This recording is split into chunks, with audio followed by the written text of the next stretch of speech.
It's not just Punjab, Jammu and Kashmir, the same modus operandi that we have seen right now. But apologies, Gursimran, for the moment, I have cut across to another breaking update that's coming on our screens right now, where Republic has been able to access the Aryan bail order. We are just going to open that out and put that out on our surface in just a bit. But Republic has been able to access the entire bail order that's running into a good about 20 plus pages. And this in detail is going to talk about the reasons why this bail has been rejected earlier. Niranjan. Yeah, I have the bail copy with me, and this is a very detailed bail order that I have. 21 pages, Deepti, so I'm going to take you from the top, right from the top, accessed by Republic TV, giving out the full details of the bail verdict today. Accused number 1 in this case, Aryan Khan, Arbaz Merchant, accused number 2, Munmun Damecha, accused number 3 versus the Union of India. And this is the order. I'm going to read out from the order. They talk about the applications for grant of bail under section 439 of the CRPC. That is Aryan Khan, accused number 1. He's the applicant. Accused number 1, Aryan Shahrukh Khan. Number 2, Arbaz Merchant. Number 3, Munmun Damecha, who are arrested by officers of respondent, etc. They go on to talk about the details of what was recovered. I'm going to read out from it. It says, case of prosecution that on specific information received, officers of NCB effected seizure of 13 grams of cocaine, 5 grams of mephedrone, 21 grams of charas, 22 pills of MDMA ecstasy, and 1,33,000 rupees in cash at the International Cruise Terminal, Greengate, Mumbai. Getting in more details on the basis of the Panchnama, they're talking about the voluntary statements. Let me quickly, go to the operative part so that you know exactly why the court rejected his bail petition and what this really means for him. So bear with me for about 5 seconds while I just do this and take you to the operative part. But this is a full detailed order, goes into great detail about the case, about the investigation, the different statements that were recorded, and what was recovered from all of not just the accused, but also the follow-up operations. There was interrogation and investigation based on which more arrests were made. So we have the full details of it. I'm going to. In fact, the court says here at some point, I find substance in the arguments made by ASG. Admittedly, contraband was recovered from the room of the applicant, accused number 3. She's not denying that contraband was recovered from the room. Okay, so that was, and then very interesting, the order goes on to cite Shovik Chakrabarti. Riya Chakrabarti's brother goes on to quote Shovik Chakrabarti, relying upon the respondent, saying that applicant appears to be the High Court. However, it was held by the Honorable High Court that applicant appears to be an important link in the chain of drug dealers. He was in touch with different dealers. He had monetary transactions with them. Disclosure by each of them has led to discovery of involvement of others. So, fantastic. It's a big breaking news update because the court has found similarities between the Shovik Chakrabarti case and Aryan Khan case. I'll repeat that.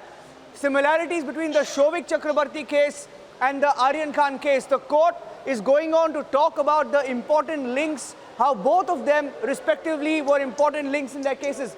Let me go across, and the court goes on to talk about the chain and what the High Court had said back then. Even otherwise in the chain, the applicant is connected with Anuj Keswani, etc.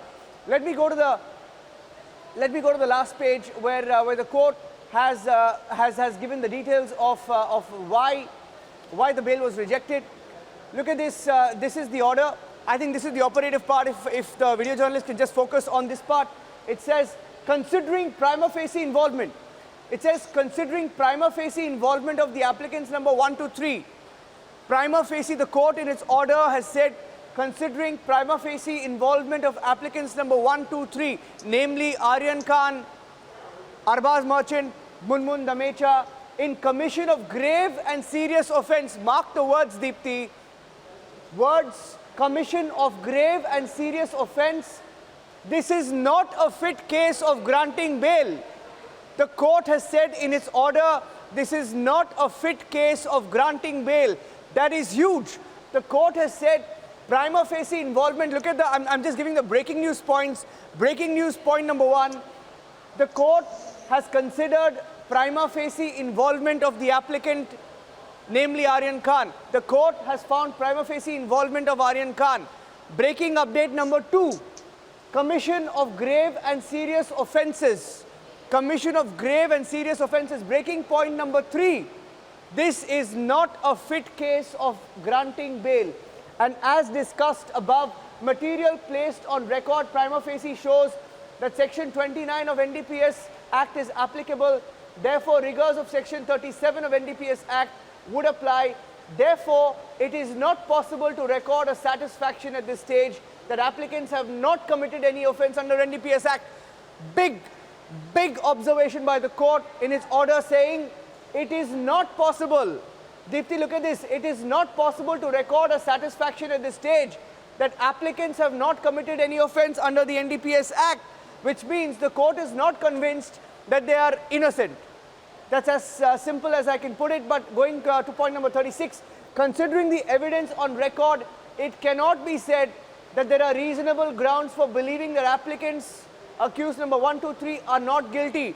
And I think this is the final order which concludes. This is the clincher.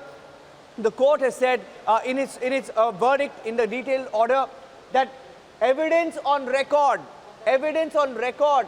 and it can't be said that there are reasonable grounds to believe that applicants or accused Aryan Khan, Arbaz Merchant, Munmun Damecha are not guilty. There is proof, there are enough grounds to show that they are not guilty. In other words, there is enough proof to show that they are guilty, Deepti. And I think that's the big news point. And they are not likely, and they are not, there are reasonable grounds for believing that applicants or accused are not guilty of such offence, and they are not likely to commit such offence while on bail. And for all of the above reasons, I hold that the bail applications of applicant number 1, 2, 3 are liable to be rejected.